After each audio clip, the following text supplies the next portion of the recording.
ਐਡਾ ਬੇਵਕੂਫ ਆ। ਸੁਬਹ ਦਾ ਟਾਈਮ ਤੇ ਭਰਾ ਨੂੰ ਕਹਿੰਦਾ ਯਾਰ ਜਾ ਉੱਥੇ ਜਾ ਕੇ ਨਾ ਚਨੇ ਲੈ ਆ ਹੈ। ਅੱਛਾ। ਉਹ ਤੀਸਰੀ ਮੰਜ਼ਲ ਤੇ ਖੜਾ ਵਿਚਾਰਾ ਥੱਲੇ ਲੱਥਿਆ ਰੋਡ ਤੇ ਗਿਆ ਤੇ ਉਹਨੂੰ ਕਹਿੰਦਾ ਇਹਨੂੰ ਯਾਦ ਆਇਆ ਯਾਰ ਮੈਂ ਨਾਨ ਵੀ ਮੰਗਾਣੇ। ਉਹਨੂੰ ਕਹਿੰਦਾ ਨਾਨ ਲੈ ਕੇ ਆ ਹੈ। ਅੱਛਾ। ਉਹਨੇ ਆਵਾਜ਼ ਨਹੀਂ ਸੁਣੀ, ਦੂਰਬੀਨ ਲਾ ਕੇ ਕਹਿੰਦਾ ਉਹਨੂੰ ਨੇੜੇ ਕਰਕੇ ਕਹਿੰਦਾ ਯਾਰ ਨਾਨ ਵੀ ਲੈ ਆਈ। मैंने अपनी बीवी ने कहा जानू घर कुत्ता ना रख ले, उन्हें कहा नहीं। इन्हें पूछे क्यों, उन्हें कहा जानू मेरे पास तुम हो।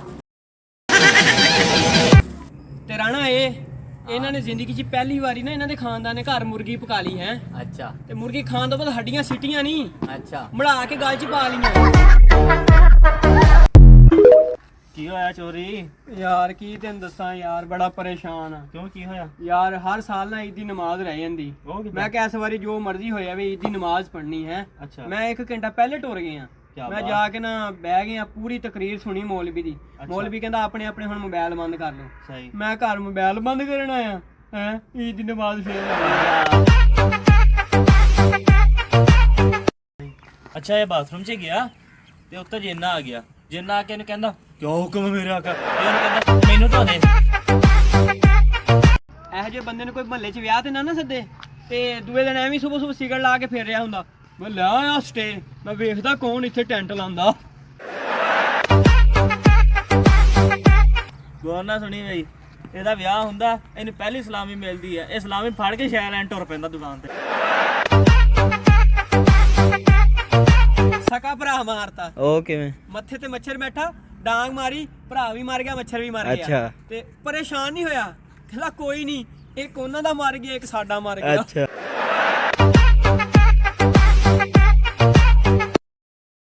ਇਹਦੇ ਕੰਮ ਤੋਂ ਪਹਿਲੇ ਨਾ ਮੈਂ ਨਾਈ ਹੁੰਨਾ ਸੀਗਾ। ਅੱਛਾ ਮਾਛੀਆਂ ਦਾ ਮਰ ਗਿਆ ਪਿਓ। ਅੱਛਾ। ਉਹਨਾਂ ਨੇ ਮੈਨੂੰ ਸੱਦਿਆ, ਕਹਿੰਦੇ ਯਾਰ ਆ ਦੇਗ ਪਕਾ ਦੇ ਚਾਵਲਾਂ ਦੀ। ਸਹੀ। ਮੈਂ ਚਾਵਲ ਪਕਾਏ, ਤਿਆਰ ਕੀਤੇ। 2 ਵਜੇ ਮੈਨੂੰ ਪੁੱਛਿਆ, ਕਹਿੰਦਾ ਚਾਵਲ ਤਿਆਰ ਹੋ ਗਏ? ਮੈਂ ਕਿਹਾ ਹਾਂ ਹੋ ਗਏ। ਅੱਛਾ। ਤੇ ਕਹਿੰਦਾ ਕਿੱਦਾਂ ਦੇ ਪੱਕੇ ਆ? ਮੈਂ ਕਿਹਾ ਬੜੇ ਸੋਹਣੇ, ਵਧੀਆ ਪੱਕੇ ਆ, ਮਜ਼ੇਦਾਰ ਪੱਕੇ ਆ। ਮੈਂ ਕਿਹਾ ਜੇ ਚਾਵਲ ਕਦੀ ਰਾਤੀ ਕਿਤੇ 2 ਵਜੇ ਤੁਸੀਂ ਚਨੇ ਭੇਜ ਦਿੰਦੇ ਨਾ ਤੇ ਹੋਰ ਸਵਾਦ ਪਕਣੇ ਸੀ। ਉਹਨਾਂ ਨੇ ਮੈਨੂੰ ਲੰਮਿਆ ਪਾ ਲਿਆ। ਕਿਉਂ?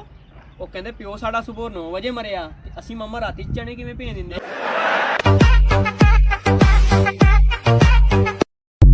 ਆ ਬੱਸ 'ਚ ਬੈਠਾ ਤੇ ਅੱਛਾ। ਡਾਕੂ ਆ ਗਏ ਬੱਸ ਦੇ ਵਿੱਚ। ਅੱਛਾ। ਇਹਦੀ ਅਗਲੀ ਸਾਈਡ ਤੇ ਨਾ ਇੱਕ ਕੁੜੀ ਬੈਠੀ ਸੀ। ਅੱਛਾ। ਉਹ ਡਾਕੂ ਨੇ ਕਿਹਾ ਕੁੜੀ ਕੱਢ ਦੇ ਜਿਹੜਾ ਕੁਛ ਤੇਰੇ ਕੋਲ ਹੈਗਾ। ਕੁੜੀ ਨੇ ਵਿਚਾਰੀ ਨੇ ਆਪਣੇ ਗਲ ਦਾ ਹਾਰ ਲਾਇਆ, ਕੱਢ ਕੇ ਦੇਤਾ। ਅੱਛਾ। ਉਹ ਕਹਿੰਦੇ ਕੁੜੀਏ ਤੇਰਾ ਨਾਂ ਕੀ? ਕਹਿੰਦੀ ਮੇਰਾ ਨਾਮ ਮੁਮਤਾਜ਼ ਆ। ਅੱਛਾ। ਉਹ ਕਹਿੰਦੇ ਇਹ ਸਾਡੀ ਭੈਣ ਦਾ ਨਾਂ, ਚੱਲ ਤੈਨੂੰ ਵਾਪਸ ਕਰ ਦਿੰਦੇ। ਉਹਨਾਂ ਨੂੰ ਉਹਦਾ ਹਾਰ ਨਾ ਉਹਨੂੰ ਵਾਪਸ ਕਰਤਾ। ਅੱਛਾ। ਇਹਦੀ ਵਾਰੀ ਆਈ, ਉਹ ਇਹਨੂੰ ਕਹਿੰਦੇ ਕੱਢ ਦੇ ਜਿਹੜਾ ਕੁਛ ਤੇਰੇ ਕੋਲ ਹੈਗਾ। ਇਹਨੇ ਆਪਣੀ ਸੋਨੇ ਦੀ ਚੈਨ ਪਾਈ ਸੀ, ਕੱਢ ਕੇ ਉਹਨਾਂ ਨੂੰ ਦੇਤੀ। ਉਹ ਕਹਿੰਦੇ ਮੁੰਡਿਆ ਤੇਰਾ ਨਾਂ ਕੀ ਆ? ਅੱਛਾ। ਕਹਿੰਦਾ ਜੀ ਮੇਰਾ ਨਾਂ ਤੇ ਹੈਦਰ ਆ, ਮੈਨੂੰ ਉਦਾਂ ਮੁਮਤਾਜ਼ ਕਹਿੰਦੇ ਆ। ਉਹਨਾਂ ਨੇ ਥੱਪੜ ਮਾਰਿਆ ਮੂੰਹ ਤੇ। ਰਾਣਾ ਇਹ 4 ਭਰਾ ਤੇ ਇੰਨੇ ਕਾਲੇ, ਇਹਨਾਂ ਦੇ ਘਰ ਨਾ ਚੋਰ ਆ ਗਏ ਅੱਛਾ। ਤੇ ਲੁੱਟ ਕੇ ਕੁਛ ਨਹੀਂ ਲੈ ਗਏ। ਕਿਉਂ? ਉਹ ਇਹਨਾਂ ਨੂੰ ਉਲਟਾ ਫੈਰ ਐਂਡ ਲਵਲੀ ਕਰੀਮ ਦੇ ਗਏ। ਉਹ ਕਿਉਂ? ਕਹਿੰਦੇ ਮਮਾ ਅਸੀਂ ਡਰ ਗਏ ਲੁੱਟਣ ਆਏ ਤੇ ਮਹੱਲੇ ਵਾਲਿਆਂ ਨੇ ਕੀ ਹਾਲ ਹੁੰਦਾ ਹੋਵੇਗਾ। अच्छा आप चाय पियेंगे? जी पी लेंगे। ते भांडा अपना ले आए हो? भांडा तो दिता ही नहीं, तुसी क्या रिश्ता ला जाओ, भांडा फेर लो जी। अंग्रेज जी गए ना चांद ते पहली बारी अच्छा। ते उत्थे ना पाकिस्तानी धोतियां बन के फिरदे सी, उन्होंने देख के परेशान हो गए। क्यों? वो कहंदे तुसी इत्थे किदां आए हो? अच्छा। ਅਸੀਂ ਕਰੋੜਾਂ ਰੁਪਇਆ ਲਾ ਕੇ ਪਹੁੰਚੇ, फिर? ਅਸੀਂ ਇੰਨਾ ਪੈਸਾ ਲਾਇਆ। ਉਹ ਕਹਿੰਦੇ ਸਾਨੂੰ ਏਜੰਟ ਛੱਡ ਗਏ।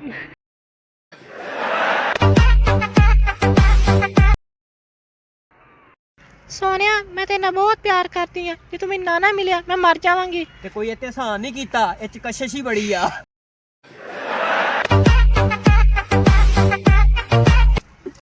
यार क्यों परेशान फिरदा वा? यार किस्मत नहीं साथ दे रही मेरी। ओ क्यों? मैं 1.5 टन ਦਾ ਏਸੀ ਲਿਆਇਆ। अच्छा। ਘਰ ਆ ਕੇ ਤੋਲਿਆ, ਸਾਲਾ 11 ਕਿਲੋ ਦਾ ਨਿਕਲਿਆ। और जा। मैंने पहचान लिया, पुष्पा।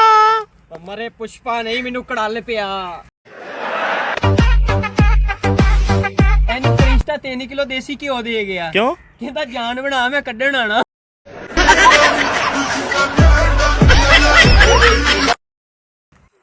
अच्छा इन्हू आसमान च उड़न दा बड़ा शौक सी। ਇਹਨੂੰ? हाँ। ਅੱਛਾ। ये उत्ते उड़िया, उतो फरिश्ते नहीं फड़ लिया। ਐਡਾ ਜ਼ਹੀਨ ਆ ਮੇਰਾ ਭਰਾ। अच्छा। ਮਠਿਆਈ ਦੀ ਦੁਕਾਨ ਤੇ ਗਿਆ ਤੇ ਕਿਲੋ ਮਠਿਆਈ ਲਾਇਆ ਉਧਾਰ। अच्छा। ਤੇ ਦੂਜੇ ਦਿਨ ਉਹਦੀ ਦੁਕਾਨ ਤੇ ਨਿਕਲਣ ਲੱਗਾ ਤੇ ਕੁੱਬਾ ਹੋ ਕੇ ਲੰਘਦਾ ਹੋਵੇ। क्यों? ਦੁਕਾਨਦਾਰ ਕਹਿੰਦਾ ਉਧਾਰ ਜੋ ਲਿਆ ਸੀ, ਦੁਕਾਨਦਾਰ ਅੱਛਾ। ਕਹਿੰਦਾ ਮੈਂ ਤੈਨੂੰ ਪਛਾਣ ਲਿਆ। अच्छा। ਕਹਿੰਦਾ ਅੱਛਾ ਜੇ ਪਛਾਣ ਲਿਆ ਤੇ 1 ਕਿਲੋ ਫਿਰ ਹੋਰ ਦੇ ਦੇ।